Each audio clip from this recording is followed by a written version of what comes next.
Assalamualaikum warahmatullahi wabarakatuh. Salam sejahtera untuk kita semua. Om Swastiastu, Namo Buddhaya, salam kebajikan. Perkenalkan, nama saya Rangga Kurnia Sandi dengan NPM 2022435022764. Pada video kali ini, saya akan mensimulasikan program aplikasi tugas akhir saya yang berjudul Rancangan Sistem Pakar Diagnosa Kerusakan Bus di PT Tapian Trans menggunakan metode forward chaining.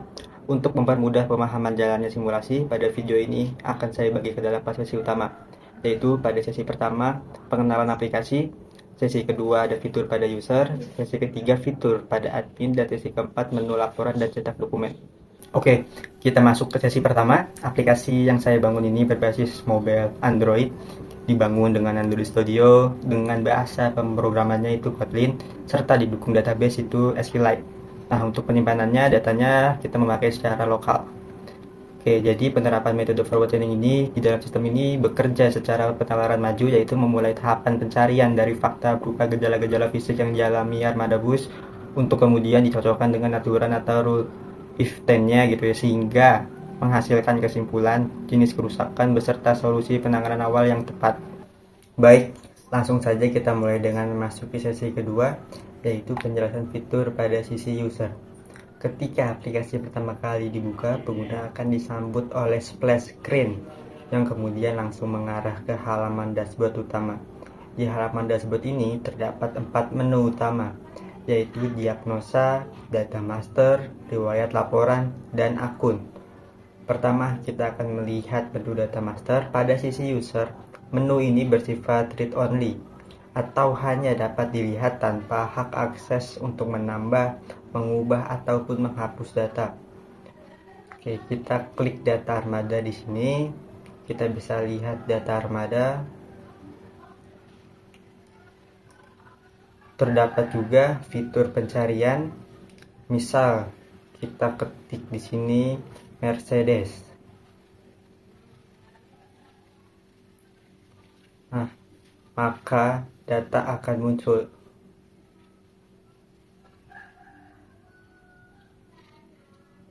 Lanjut, kemudian kita ke data gejala, juga sama, ada fitur pencarian juga. Misal kita ketik kode G005, lalu data akan muncul.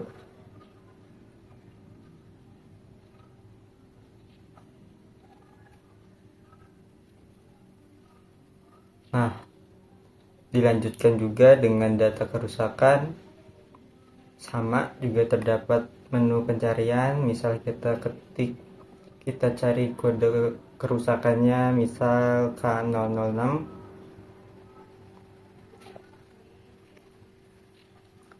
maka data akan muncul.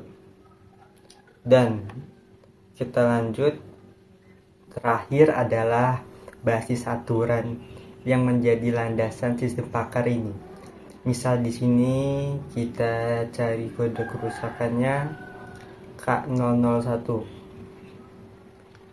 Nah, maka muncul data kerusakannya dan gejala yang berkaitan. Oke, selanjutnya kita akan melakukan simulasi fitur utama, yaitu diagnosa kerusakan.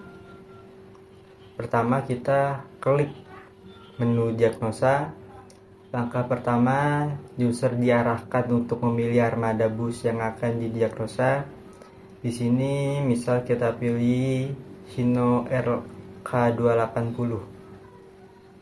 Setelah armada bus dipilih, sistem akan menampilkan daftar gejala fisik kerusakan yang bisa terjadi pada armada tersebut.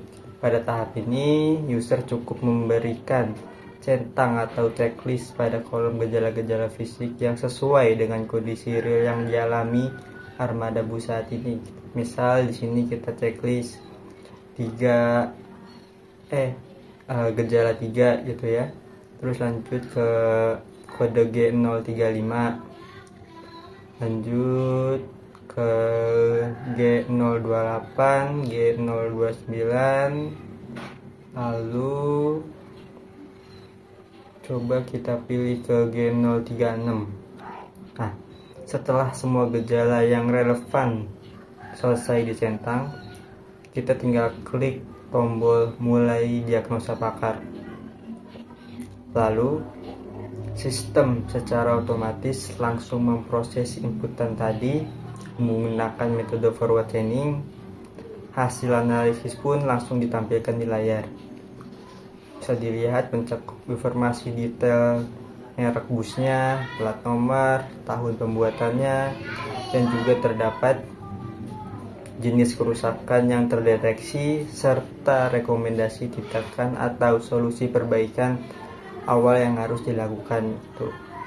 Dan setelah selesai melihat hasil diagnosa, kita dapat menekan tombol kembali untuk menuju ke halaman dashboard utama. Dan proses diagnosa ini dapat diulangi kembali kapan saja yang dibutuhkan. Oke, kita memasuki sesi ketiga, yaitu simulasi fitur pada sisi admin. Untuk masuk sebagai admin, pertama kita klik menu akun pada button navbar di bagian bawah dashboard. Lalu sistem akan menampilkan halaman login. Nah, di sini kita masukkan username-nya, yaitu admin, dan juga passwordnya 123. Lalu kita klik login. Setelah berhasil login, kita akan diarahkan ke halaman dashboard. Sekarang menu data master memiliki halaman akses penuh untuk melakukan perubahan data. Nah, pembatasan ini bertujuan agar basis pengetahuan sistem tidak dapat diubah oleh sembarangan orang. Oke, kita masuk ke menu data armada. Sekarang kita simulasikan proses tambahkan data baru. Kita input nama bus, plat nomor, dan tahun pembuatan. Lalu kita klik simpan. Nah, data berhasil disimpan. Jika ingin mengubah data, kita cukup klik data yang ingin diedit, maka akan muncul pop-up pilihan. Kita pilih edit. Nah, data lama akan terisi otomatis pada form inputan. Kita ubah bagian yang ingin diinginkan. Lalu setelah selesai, kita klik update data. Oke, data berhasil terupdate. Sedangkan jika ingin menghapus data, kita klik kembali datanya. Lalu kita pilih hapus. Nah, di sini klik ya pada pesan konfirmasi yang muncul. Maka data akan terhapus. Dan alur simpan, edit, dan hapus data ini juga berlaku sama untuk halaman data gejala maupun data kerusakan. Di sini kita lihat menu gejala juga ada inputannya. Lalu lanjut kita kerusakan pun sama. Nah, di sini ada sedikit perbedaannya nih. Lanjut ke basis aturan.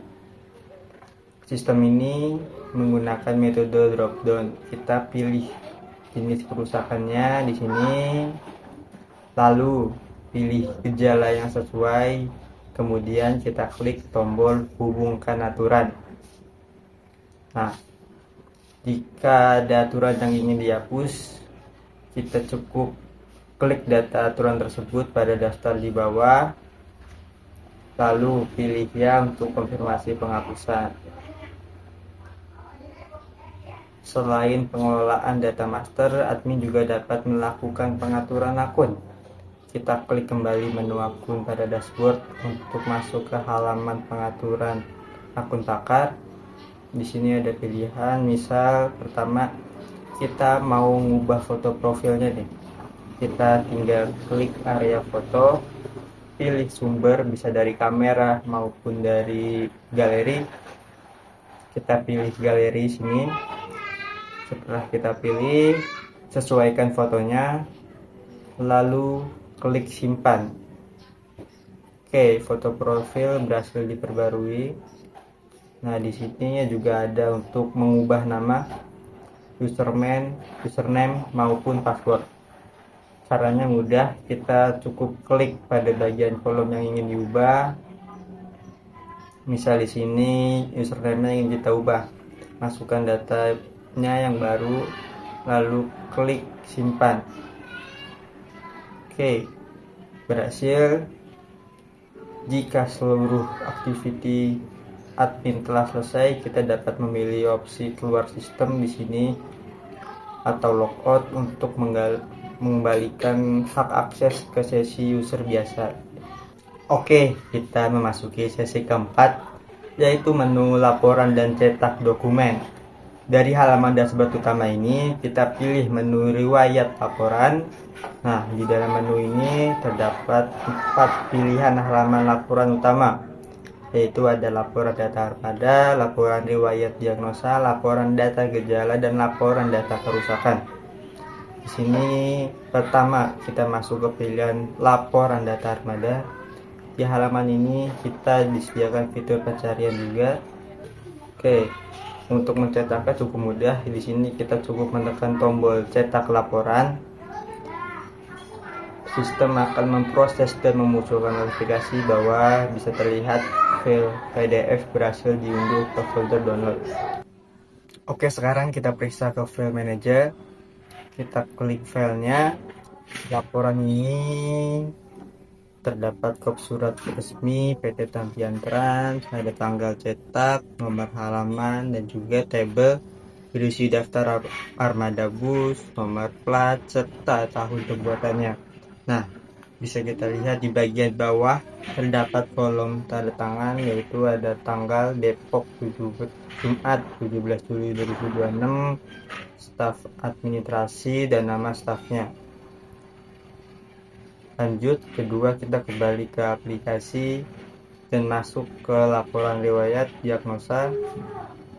Di sini terdapat fitur pencarian berdasarkan nama bus atau tanggal diagnosa.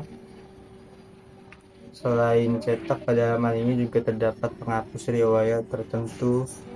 Dengan klik ikon tempat sampah bisa kita lihat juga data berhasil terhapus. Nah, untuk mencetak riwayat diagnosa ini, kita klik cetak laporan dan buka dokumennya, dokumen PDF-nya melalui file manager. Sini kita ke file manager, kita buka yang sudah kita download. Bisa terlihat dokumen ini memuat ada kop surat, tanggal cetak, nomor halaman, serta informasi mendalam berupa merek armada busnya apa, plat nomornya berapa, dan juga tanggal dan waktu diagnosanya bisa terlihat di dalam tabel. Lalu juga ada hasil diagnosa kerusakan, uraian gejala yang dipilih, serta solusi penanganannya. Di bagian bawah juga ada kolom tanda tangannya, Depok Jumat 17 Juli 2026, staf administrasi, dan nama stafnya. Oke, lanjut. Ketiga, kita kembali ke aplikasi dan masuk ke laporan data gejala. Sama, juga ada kolom pencarian. Kita langsung klik cetak laporan.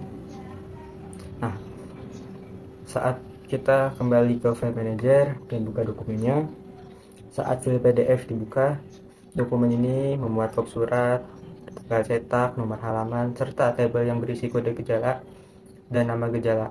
Nah, karena terdapat totalnya sini ada 40 gejala, di database ini laporan ini terbagi menjadi 4 halaman dengan kolom tanda tangan, yaitu ada Depok Jumat 17 Juli 2026 dan staf administrasi dan nama stafnya di halaman terakhir bisa kita lihat.